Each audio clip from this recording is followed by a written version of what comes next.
Mangwana ni mwalelepo vukenjani kwasa wanawe Africa. Welcome to Africa Good Morning, the news and current affairs show bringing you everything you need to know stemming from the African continent and beyond. You are joined by Ashwin Betty and I, Naraiza Kweyo.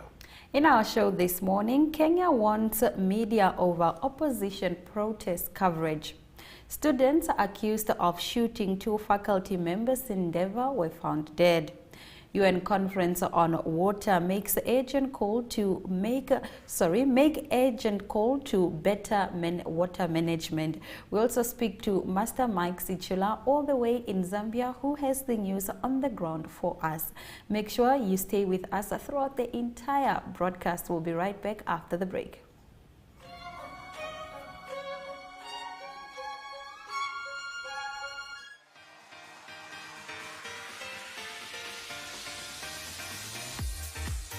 Flex is your health and fitness show that focuses on the health of the mind, body and spirit. If you would like to feature your brand or campaign on this platform, contact zone@synergy.com.na.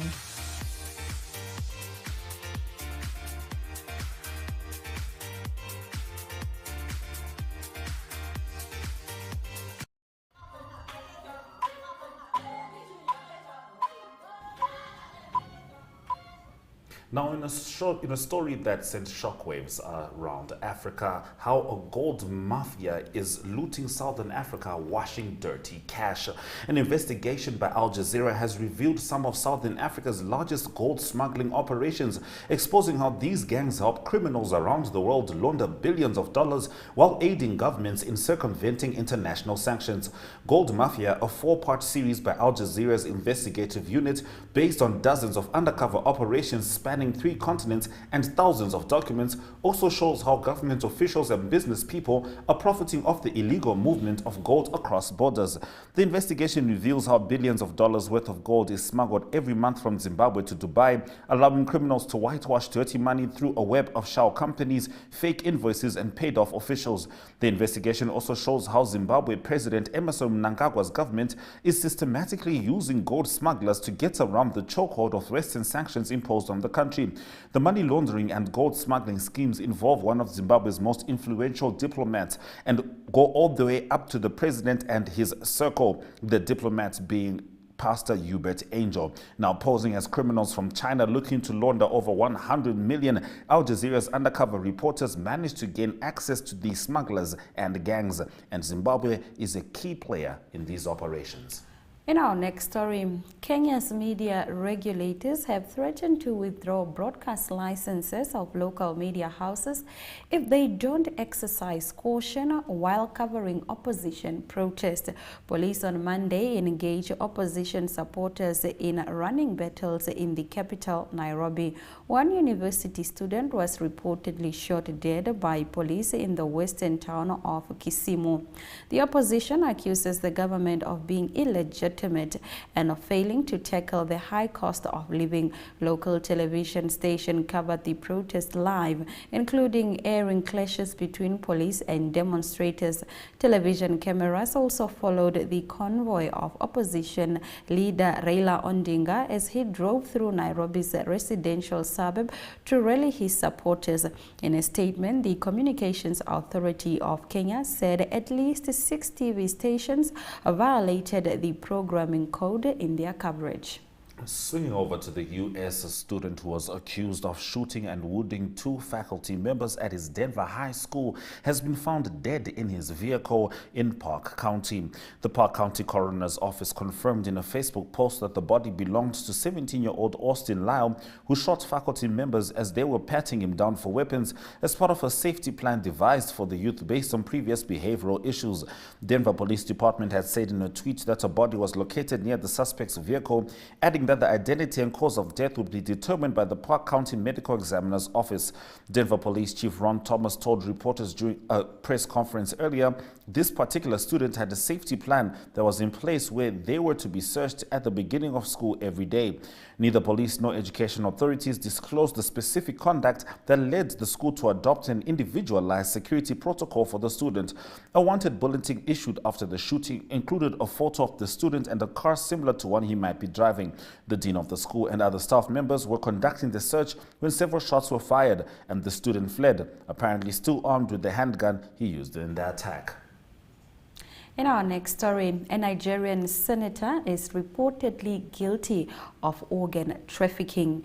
A senior Nigerian politician and his wife, a medical middleman, have been convicted of trafficking a man to donate an organ. Senator Ike Ekweremandu, who's 60, and his wife Beatrice, 56, and Dr. Obina Obete, who's 50, face the first charges of organ trafficking under modern slavery laws. Prosecutors said they plan to remove the kidney of a 21-year-old Nigerian man so it could be given to their daughter Sonia, who has a debilitating illness. Sonia Ikwemerandu was acquitted of the charges by the jury. The man from Lagos was promised opportunities in the UK for helping. He was brought to the UK and said he only realized what was going on when he met the doctors at the Royal Free Hospital. When he was rejected as unsuitable, the court had the Ekwemerandus transferred their interest to Turkey and set about finding another donor. Now, the first major UN conference on water in 45 years got underway on Wednesday in New York with an urgent call to manage the precious resource. In his speech, UN Secretary General Antonio Guterres stressed the importance of water as key to development. Water is a human right and a common development denominator to shape a better future. But water is in deep trouble. We've broken the water cycle, destroyed ecosystems, and contaminated groundwater. Nearly 3 out of 4 natural disasters are linked to water. 1 in 4 people's lives without safety managed water services or clean drinking water. A 2022 study by the University of California, Los Angeles estimated that almost half of the world's population will suffer severe water stress by 2030. This is a crisis, one that affects people around the globe and one that demands concrete action. That's why I'm proud to announce that the United States is committing $49 billion in equitable climate resilient water and sanitation investments at home and around the globe. Now, this is according to the U.S. ambassador at the UN. The White House has warned Uganda of possible economic repercussions if the new bill to crack down on homosexual activities becomes a law. We would have to take a look at whether or not there might be repercussions that we would have to take, perhaps in an economic way, should this law actually get passed and enacted. National Security Council spokesman John Kirby told journalists on Wednesday. So we will have to take a look. No decisions. We are watching this very, very closely, and hopefully it won't pass and we don't have to do anything. The bill proposes life sentences for people who identify as gay in Uganda. It also includes the death penalty in certain cases. It is awaiting a presidential assent before becoming a law. The European Union has expressed deep concerns about the anti-homosexuality bill. In a statement, it said the criminalization of homosexuality is contrary to international human rights law. That brings us to the end of our top stories on Africa. Good morning. Now, people are going missing in Lusaka and other people are filming dead folks without any permission. These stories as we talk to Mike Sichula after the break as he breaks down the news from Zambia.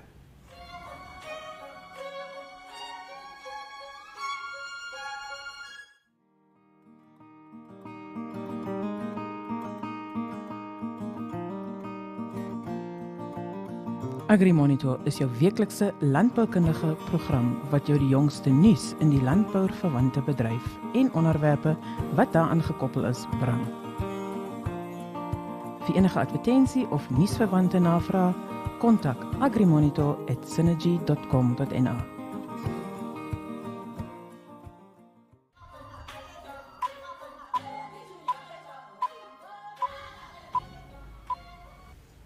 Thank you for staying with Africa. Good morning. We now talk to Mike Sichula in Zambia. Mike, Wudiwanji. Tiri Bueno, Mulipwanji, Africa, good morning. Tiri Bueno.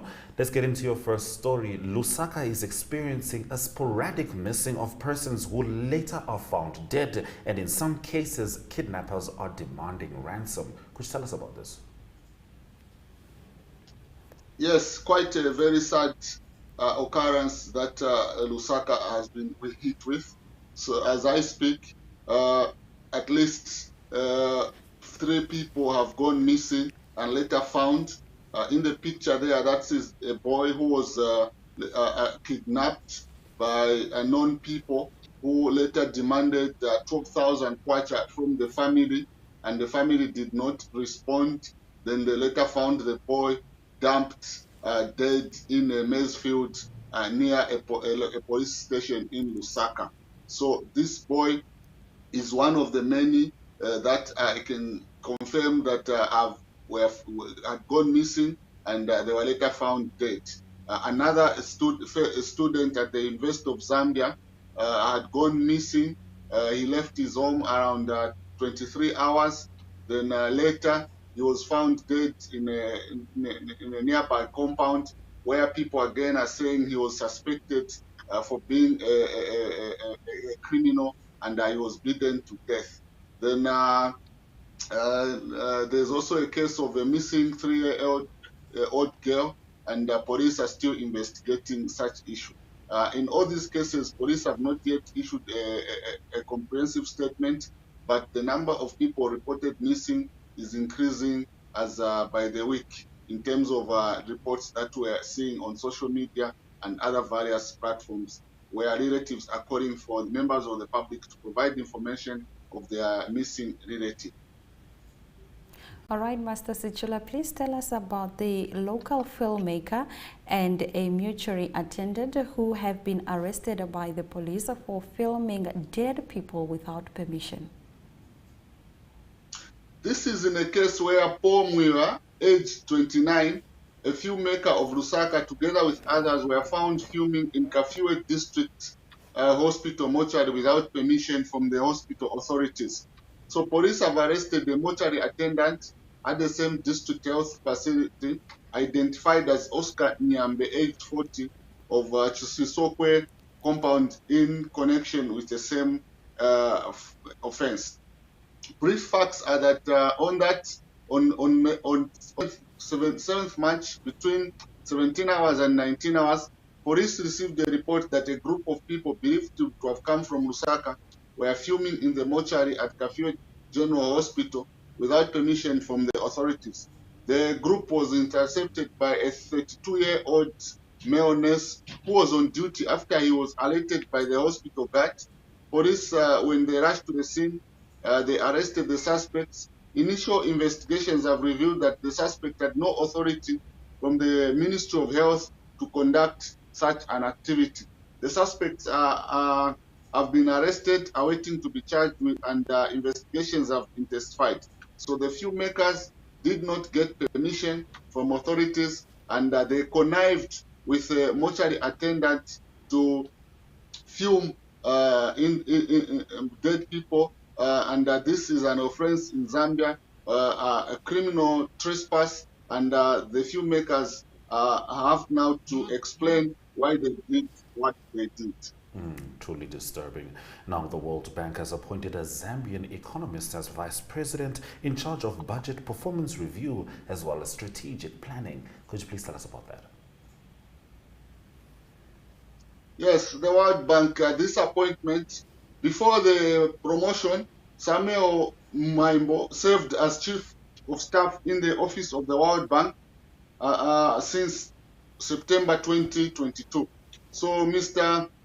Miambo was the director of the International Association Resource Mobilization for big institutions in the World Bank and also in other institutions. So he holds a PhD in public administration banking from the University of Manchester, an MBA in finance from the University of Nottingham, and in accounting from the Copperbelt University, and is a fellow chartered certified accountant UK. So he did his secondary school at in Monze, southern province of Zambia, and this is the highest position to be held by the Zambian at the World Bank. And according to the World Bank Vice President, his promotion is one of those that they want to promote young people to get into senior position of the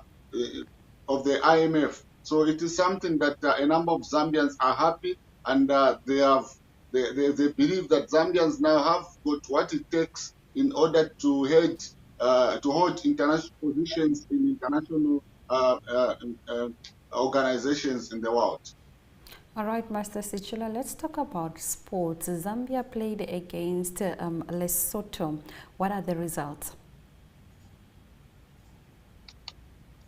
Zambia beat Lesotho 3-1.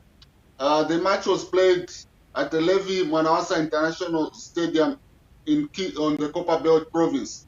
So the victory comes at a time when Zambia has missed qualifying to the Africa Cup of Nations 3 times in a row. So this victory is the first for Israeli coach Avram Grant, who recently took over. And Zambia beating Lesotho, they scored through pass.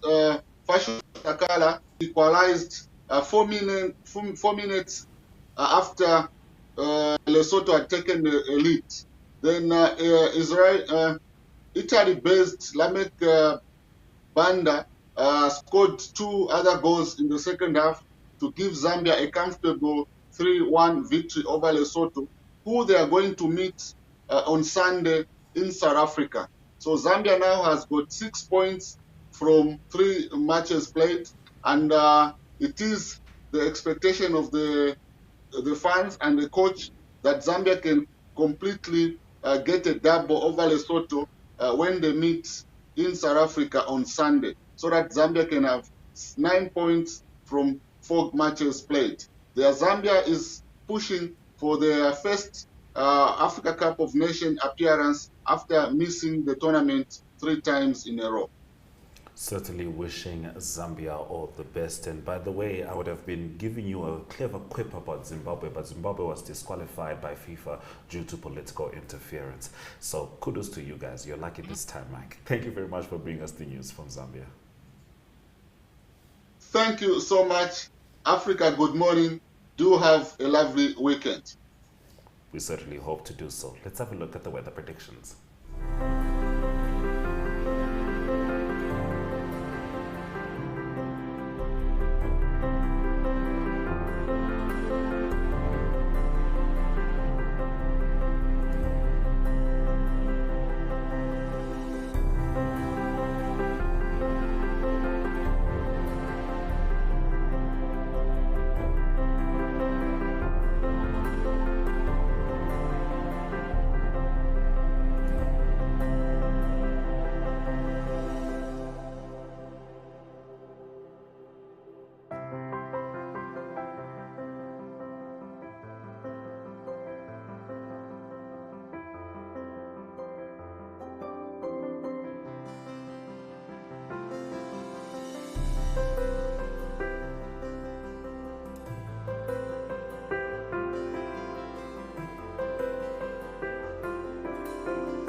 We're going to dive quickly into the economic news stories now. Russian President Vladimir Putin has demanded the bulk of grain and fertilizer to be exported under the Black Sea Initiative must be channeled to Africa. Now, the initiative, a facility that allows wartime Ukraine and Russia to export much needed grain to parts of the world, dependent on both countries, ended at the weekend after a 120-day cycle.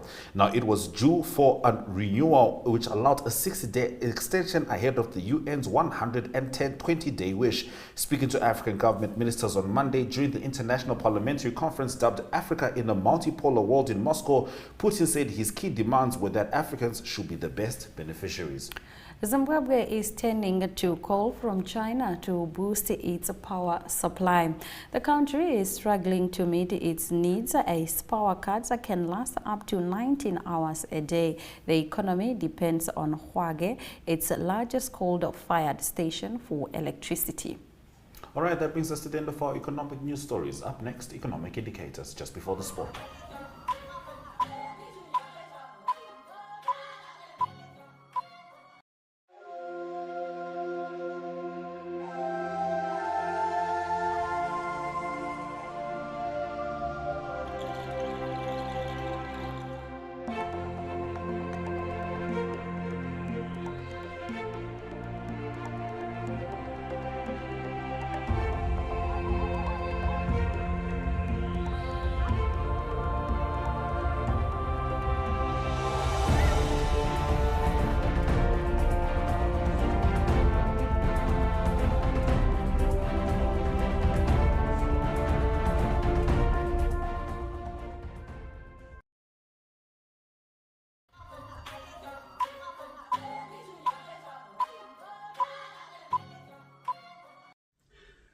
Good day everyone, time for international sports news, and starting off with golf news. It's a World Match Play Championship taking place in Austin in the USA at the moment. It is unique because it is singles match play.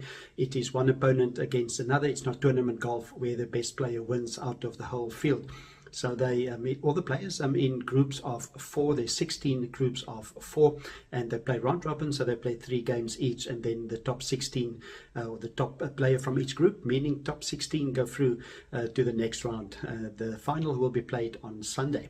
Briefly, what happened in the first round games, it is the world number 1, 2 and 3, all 3 in action. 2 of them win, 1 lose, so it is Scotty Scheffler, the world number 1. He's also the defending champion.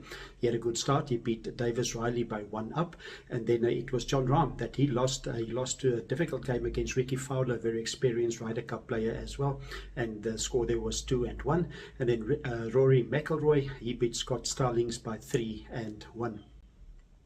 It is also Christian Besaidnout of South Africa playing in the tournament, the only South African or Southern African golfer that plays in the tournament, and he lost his first round game against Tony Finau. He's the highest seed in his group. He lost 2 and 1, but it's not all over for Christian Besaidnout or John Rahm. They can still find ways to find a win in the group, depending on what happens in other games the next 2 days.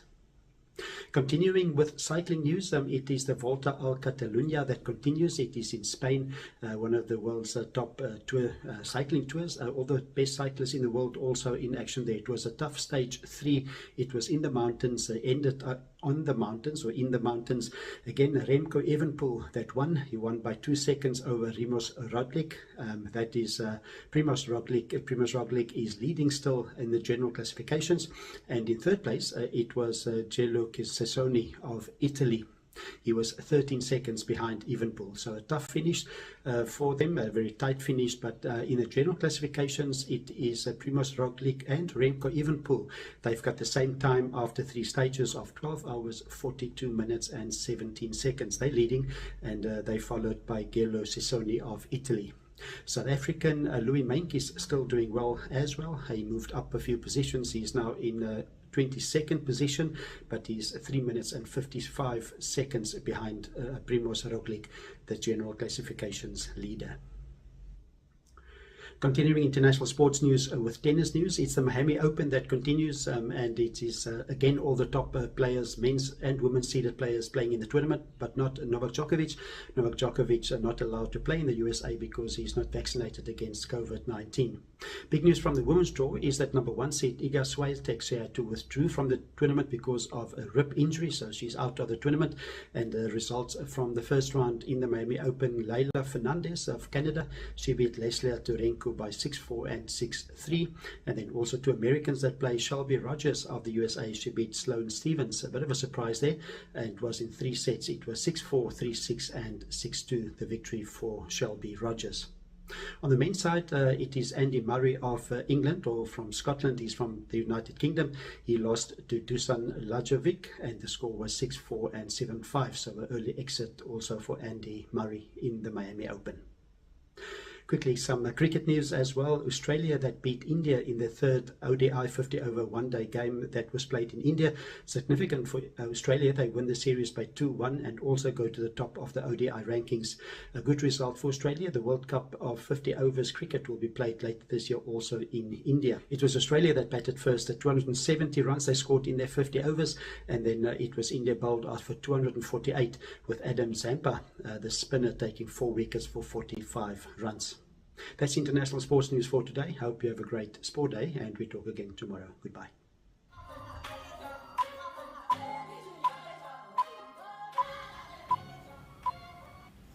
Thank you for staying with Africa. Good morning. Let's have a look at the highlights. How a gold mafia is looting Southern Africa, washing dirty cash. Kenya warns media over opposition protest coverage. Student accused of shooting 2 faculty members in Denver found dead. Putin demands more exports to be directed to Africa under new Black Sea deal.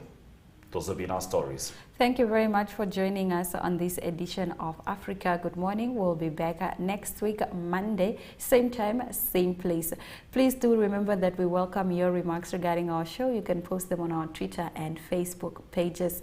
On that note, it's all our love, all our light, and a very beautiful weekend ahead. Sweda Shakanaka.